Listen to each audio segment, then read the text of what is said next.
हाय दोस्तों। आज के दिन वायर एंड केबल कंपनीज के लिए एक बहुत ही भयानक दिन था। आज के दिन मैक्सिमम जो केबल कंपनीज थे जैसे Polycab, Havells, KEI, RR cable, ये सारे के सारे 15-20% डाउन थे। हेवेल्स को छोड़ के हेवेल्स 7-8% डाउन था।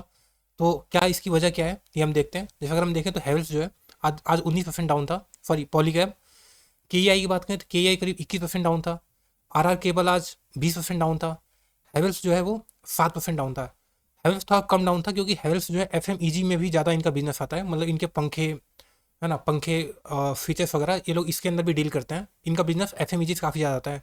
तो इसलिए हेवेल्स थोड़ा सा कम गिरा था और बहुत पुरानी कंपनी भी है। और अल्ट्राटेक जिसने अनाउंस किया है कि वो वायर एंड केबल में खुद भी 5% डाउन था। तो आखिर मार्केट में हो क्या रहा है?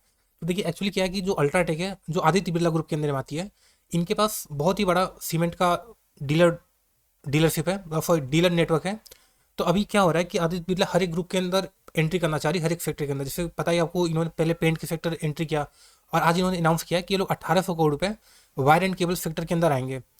तो इस वजह से मार्केट को ये डर है कि अल्ट्राटेक के आने से जो बाकी जो स्टेब्लिश कंपनी है उनको नुकसान होगा।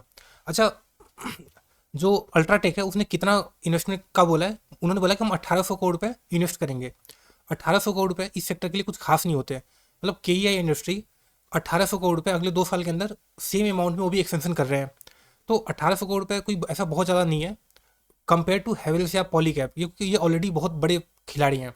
और देखिए, कंपटीशन हमेशा से ही रहा है। किसी नए प्लेयर के आने से जो पुराना जो वेल स्टेब्लिश प्लेयर होता है, ऐसा नहीं कि वो एकदम डूब जाएगा। तो अगर आप किसी भी कंपनी से बैलेंस शीट चेक करो, के आई हो या पॉलीकैब हो या हैवेल्स हो, सब की सब फंडामेंटली बहुत ही स्ट्रॉन्ग कंपनीज हैं। ये वोडाफोन आइडिया या फिर बाकी जो टेलीकॉम कंपनीज थी उनकी तरह नहीं थी कि जियो के आने से वो डूब गई। ये कंपनी बहुत ही फंडामेंटली स्ट्रॉन्ग है। और देखिए, मार्केट जो है वायर एंड केबल का, ये अपने आप में बहुत बड़ा सेक्टर है। ठीक है, ये सेक्टर अपने आप में 15% CAGR से ग्रो हो रहा है। क्योंकि आप देखो इंडिया के अंदर जितना भी, जैसे अब इंडिया एक ट्रॉपिकल कंट्री है, इंडिया के अंदर अभी पावर का डिस्ट्रीब्यूशन बहुत कम है। लोगों के घर में अभी एसी नहीं है। तो और इंडिया में होता है ट्रॉपिकल कंट्री, तो एसी अब धीरे धीरे लग्जरी से बजाय वो नेसेसिटी बनेगी। और आने वाले टाइम में इंडिया हर घर के अंदर एसी लगना है। तो एसी लगेगा, है ना, बिजली की सप्लाई बढ़ेगी तो पावर एंड केबल चाहिए। सोलर सेक्टर बढ़ेगा तो वहाँ भी पावर केबल चाहिए होगा। जो आपका ऑप्टिकल फाइबर्स आते हैं इंटरनेट के लिए, उसके लिए भी केबल चाहिए होगा। तो केबल जैसे जैसे इंफ्रास्ट्रक्चर ग्रो होगा, केबल की डिमांड बहुत तेज़ी से बढ़ेगी। तो अल्ट्राटेक का आना इस बात को ये साबित करता है कि ये सेक्टर भी अपने आप में ग्रोइंग है। तो सेक्टर के अंदर ग्रोथ होगी तो वहाँ कंपटीशन होगा ही होगा। और अगर किसी सेक्टर के अंदर ग्रोथ है ही नहीं तो वहाँ कंपटीशन भी नहीं होगा। तो ये तो देखिए मार्केट में होता रहता है। और ऐसा भी नहीं है कि जैसे देखिए अगर वो अभी आए हैं 2025 स्टार्ट हुआ है, अभी वो अपना फैक्ट्री सेटअप करेंगे, ब्रांड बिल्डिंग करेंगे, इसमें उनको कम से कम 5 साल लग जाएंगे। 3 साल तो फैक्ट्री सेटअप का, उसके बाद ब्रांड बिल्डिंग करने में, एडवर्टाइजमेंट करने में काफ़ी टाइम लगता है। इतना आसानी से वो किसी का बना बनाए मार्केट ऐसे नहीं हटा सकते हैं। नहीं, ऐसे इसके पहले बहुत सारी कंपनीज थी जो छोटे छोटे, है ना, स्विचेस बनाती थी या फिर बल्ब बनाती थी, छोटी कंपनियां होती थी जिन्होंने वायर एंड केबल के अंदर एंट्री करने की कोशिश की। और वो लोग भी 15 साल 20 साल हो गए, आज तक वो प्रॉफिट नहीं बना पाए हैं। तो इतना आसान नहीं है कि आप मतलब ऐसे आओ और बस अनाउंसमेंट कर दो और बाकी स्टेब्लिश कंपनी उनको आप ऐसे ही हटा दो। तो ऐसा देखिए जरूरी नहीं है ना। और क्या बोलते हैं कि एक जो रिस्क है इसके साथ में कि जो अल्ट्राटेक आएगी तो इससे थोड़ा सा कंपटीशन जो है बढ़ेगा, तो ये लोग शायद अल्ट्राटेक वाले अपने प्राइस को सस्ता करके बेचें। तो जो पॉलीकैब या हेल्थ की कंपनीज जो प्रीमियम चार्ज करती है प्रोडक्ट पे, वो शायद थोड़ा सा डिस्काउंट देना पड़ जाए उन्हें। हालांकि इसके अंदर टाइम लगेगा, इतनी जल्दी नहीं होगा। और आज जैसे मैंने 15-20% गिर जाना किसी शेयर का शॉर्ट टर्म के लिए तो अपॉर्चुनिटी है, क्योंकि मार्केट भूल जाता है कुछ दिनों बाद। और इसका जो रियल इफेक्ट है वो कई सालों बाद दिखेगा, एटलीस्ट 2-3 सालों बाद दिखेगा। तो ऐसा ऐसे कोई डरने वाली बात नहीं है। क्योंकि जैसे बताइए ये सेक्टर अपने आप में बहुत ही ग्रोइंग सेक्टर है। और कंपटीशन देखिए होगा ही होगा। जैसे एक एग्जांपल इंडिगो पेंट्स है। इंडिगो पेंट 20 साल पहले शुरू हुई थी। और 20 साल पहले उस टाइम का सबसे बड़ा खिलाड़ी एशियन पेंट था, बर्जर पेंट्स था, आपके और भी कई सारी पेंट कंपनियां होती थी। तो क्या इंडिगो पेंट वहाँ से ग्रो नहीं कर पाया? इंडिगो पेंट वहाँ से भी आज एक बड़ी कंपनी बन पाई है। तो कंपटीशन तो हमेशा से ही रहा है, बट कंपटीशन के दौरान हमेशा नए खिलाड़ी आते हैं, वो भी धीरे धीरे बड़े बनते हैं। और इसका मतलब ये नहीं होता कि पुराना खिलाड़ी एकदम हर बार खत्म ही हो जाएगा। कंपटीशन तो चलता ही रहेगा। कंपटीशन ये बात दर्शाता है कि उस सेक्टर के अंदर ग्रोथ है। और ग्रोथ होगा किसी सेक्टर के अंदर तभी आप पैसा भी बना पाओगे।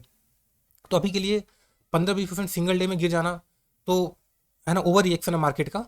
और देखिए मेन चीज़ है कि अभी जो पूरा पूरा मार्केट सेंटीमेंट है वो खराब चल रहा है। आप देखो निफ्टी भी गिर रहा है, पिछले लाइक 28 साल में पहली बार हुआ कि निफ्टी 5 मंथ तक लगातार रेड में क्लोज हुआ है।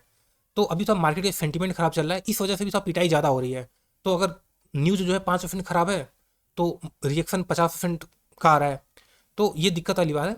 बट अगर आप वेट कर रहे थे कि वायर एंड केबल कंपनीज के अंदर पैसा लगाने का, आपको मन था कि मैं इस सेक्टर के अंदर इन्वेस्ट करूं, तो मेरे हिसाब से अब अच्छा टाइम आ चुका है। क्योंकि जैसे पॉली का आप देखो, तो अब अपने ऑल टाइम हाई से अभी के टाइम पे 38% डाउन हो गया है। तो 38-40% गिरना किसी स्टॉक को काफ़ी अच्छा हो सकता है। और लेट्स से अगर हम अभी यहाँ खरीदारी करें तो आई थिंक इनका जो अगला सपोर्ट है वो इस जोन के आसपास में है ना, 3800 रुपये। तो लेट्स से अगर आप अभी खरीदना शुरू करो 4600 के आसपास, तो आप ये मान के चलो कि 3800 तक भी जा सकता है, या फिर टाइम करेक्शन दे सकता है। क्योंकि हो सकता है कि ये जो कंपनी है के या पॉलीकैब, इनका पी रेशियो काफ़ी ज़्यादा था, ये लोग हाई प्रीमियम कमांड करते थे। तो हो सकता है इनका थोड़ा पी पी डी रेटिंग हो जाए, मतलब पी जो इनको प्रीमियम मिलता है वो थोड़ा सा कम हो जाए, मार्केट को कम देगा। हालांकि 20% तो आज ही गिर गया। तो आप आराम आराम से इसको खरीद सकते हैं, कोई दिक्कत वाली बात नहीं। मार्केट लीडर कंपनीज है ना, 40 साल 50 साल का एक्सपीरियंस है। तो ऐसा नहीं कि इनके मैनेजमेंट हाथ पे हाथ धर बैठता रह जाएगा और सामने वाली कंपनी आएगी और ऐसे ही उड़ा देगी। ठीक है, जैसे मैंने आपको एक्सपेंशन का बताया कि जितना वो पैसा दे रहा हूँ डाल रहे हैं एक्सपेंशन के लिए, उतना ही के भी डाल रही है। तो डरने वाली बात नहीं है ना। आप आराम से, टाइम है, आराम से आप खरीद सकते हो अगर आपको इस सेक्टर के अंदर इन्वेस्टमेंट है। और शॉर्ट टर्म का मत सोचिए, अगर आप लॉन्ग टर्म का ही सोचें तभी ध्यान दीजिए। ठीक है, बाकी आपको वीडियो अच्छा लगता है वीडियो को लाइक कर सकते हैं और चैनल को सब्सक्राइब कर सकते हैं। Thank you.